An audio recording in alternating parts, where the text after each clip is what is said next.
জেদ দেখাতে পারেন, আমি জেদ দেখাতে পারি না? আমার জেদ নেই। আজ আমার জায়গায় ওর কোনো ছোট ভাই থাকলে তার রিকোয়েস্ট উনি পায়ে ঠেলে চলে যেতে পারতেন। সব সস্তা বাজিমাত অন্য জায়গায় চলতে পারে, এক্ষেত্রে কিছু হবে না।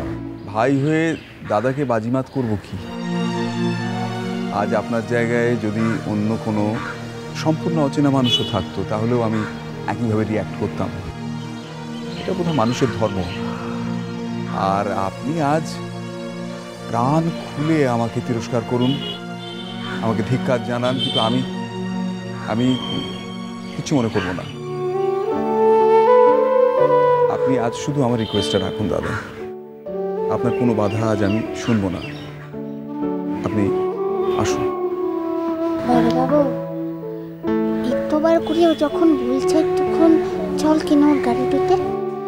তা বাদে ও তো তোকে লিজার ভাইয়ের মতো বললো। আমি তো বলছি আমি আপনাদের বাড়িতে যাব না। আপনি যতদিন না ভালোবেসে আমায় কাছে ডাকছেন ততদিন আমি আপনাদের বাড়িতে যাব না। কি জানেন, আসলে আমি পৃথিবীতে অনেক মানুষ দেখেছি, তাদের সঙ্গে পরিচয় হয়েছে, তাদের দেখে আমার মধ্যে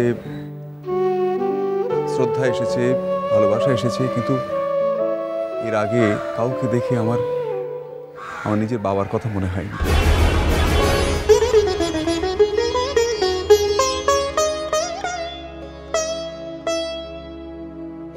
দাদা চলুন।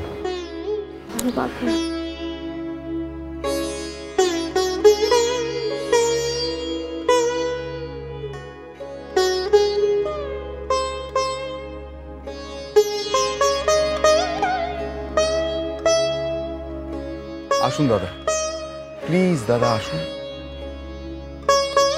চল কেন আয়।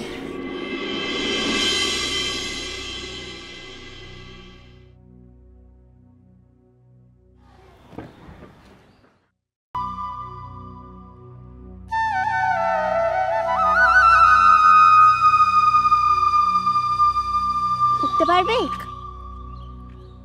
দেখে?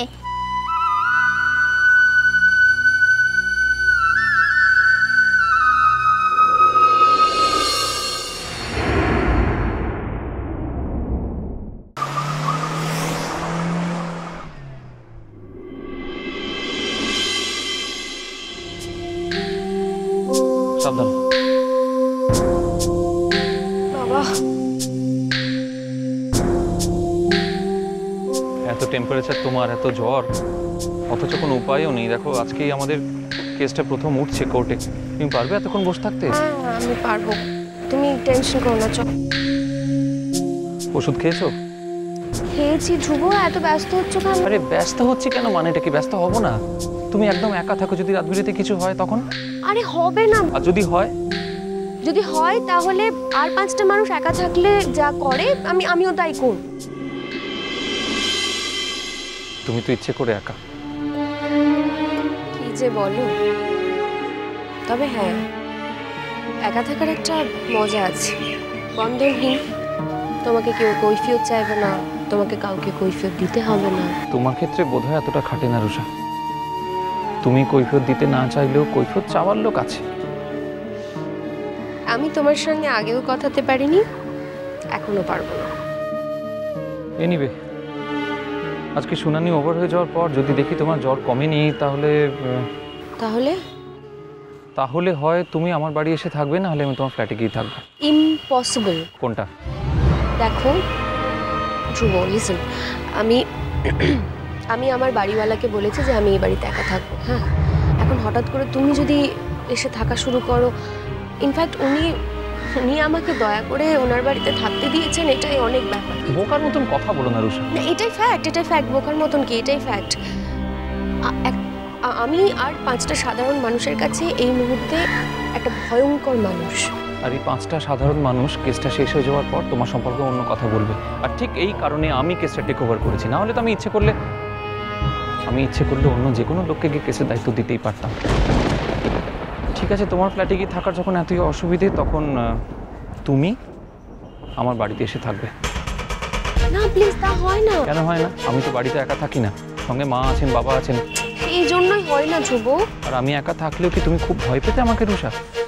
কি বলছো কি? এসব কথার কোনো মানে হয় না। তো তাহলে হয় না কেন? তার কারণ আমি কমলিকার কাছে আর ছোট হতে পারবো না, আমি অলরেডি অনেক ছোট হয়েছি।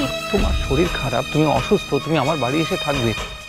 তোমার তুমি যতদিন না সুস্থ হও, তো তাতে তুমি কমলিকার কাছে ছোট হয়ে যাবে। হ্যাঁ হ্যাঁ, হব ধ্রুব, বিকজ উই আর ডিভোর্সড নাও। তাতে কি হয়েছে রুষা? বন্ধু কি বন্ধুর বাড়িতে গিয়ে থাকতে পারে না? Please Dhruv, after divorce, after separation কোনো স্বামী স্ত্রী বন্ধু হতে পারে না।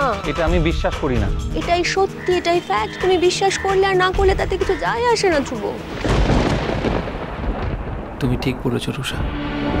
তাই কমলিকা যতই বলুক অর্চি তার বন্ধু, বা অর্চি যতই বলুক কমলিকা তার বন্ধু, তারা আসলে কেউ কারো বন্ধু নয়।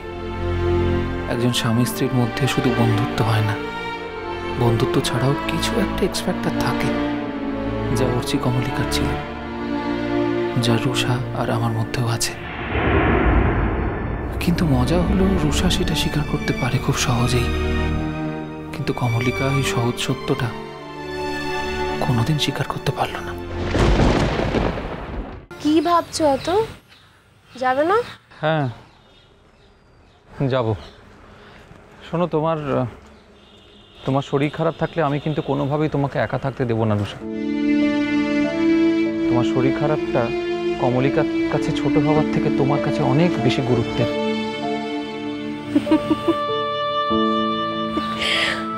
মানুষ কত অদ্ভুত, তাই না ধ্রুব?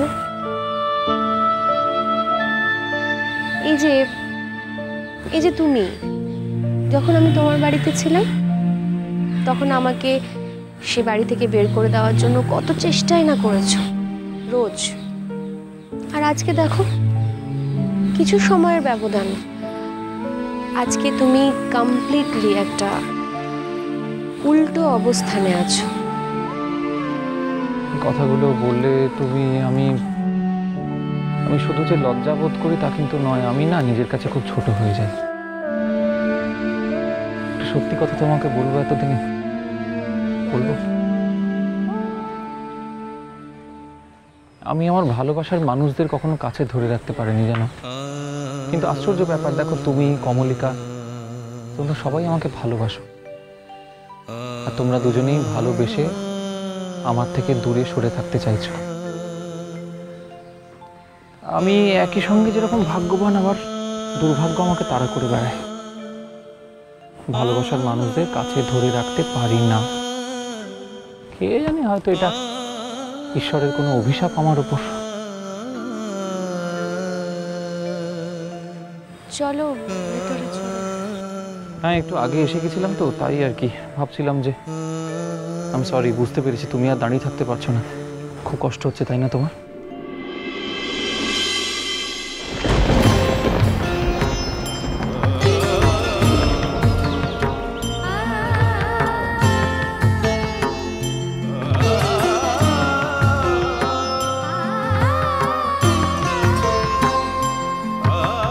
তোমার তো অসম্ভব টেম্পারেচার। ওষুধ খেয়েছো কিন্তু জ্বর তো কমেনি একটু। ও ঠিক হয়ে যাবে, তুমি ব্যস্ত হয়ে না। তাছাড়া কিছুক্ষণের মধ্যে আমাদের কেসটাতে তোমাকে কনসেন্ট্রেট করতে হবে, সো প্লিজ। একটা কথা বলি, আমার কাছে থাকতে না চেয়ে প্লিজ আমাকে কষ্ট দিও না রুষা। আমি কমলিকাকে আর দুঃখ দিতে পারবো না ধ্রুব। আচ্ছা ঠিক আছে, আমি তোমার কথা ধরেই বলছি, কমলিকা এই মুহূর্তে তো কলকাতায় নেই, তাহলে তোমার ছি প্লিজ ধ্রুব, আমি চোরের মতো থাকতে পারবো না। এর থেকে বেটার যে কমলিকা থাকা অবস্থায় আমি যদি তোমাদের ওখানে গিয়ে থাকি। দেখো প্লিজ, তুমি কিছু মাইন্ড করো না, কিন্তু আজকে যদি তুমি আমার অবস্থায় থাকতে, আমার জায়গায় থাকতে, তাহলে অ্যাকচুয়ালি বুঝতে পারতে যে আমি কি ফিল করছি আর কেন বারবার না বলছি। বুঝেছি, আসলে সারা জীবন আমাকেই সবাইকে বুঝে চলতে হয়,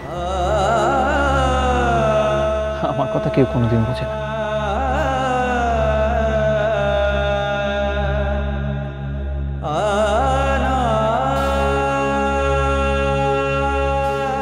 এসো, এবার না হলে দেরি হয়ে যাবে। চল।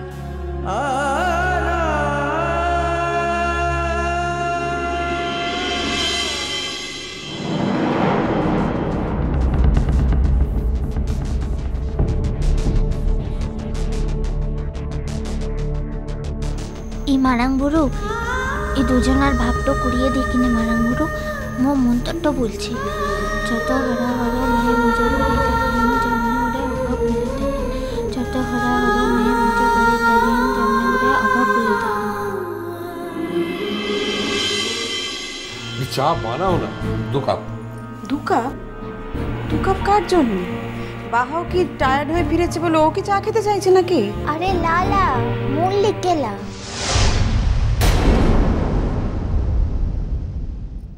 বিজ্ঞানী বাবুটা এসেছে ক্লা।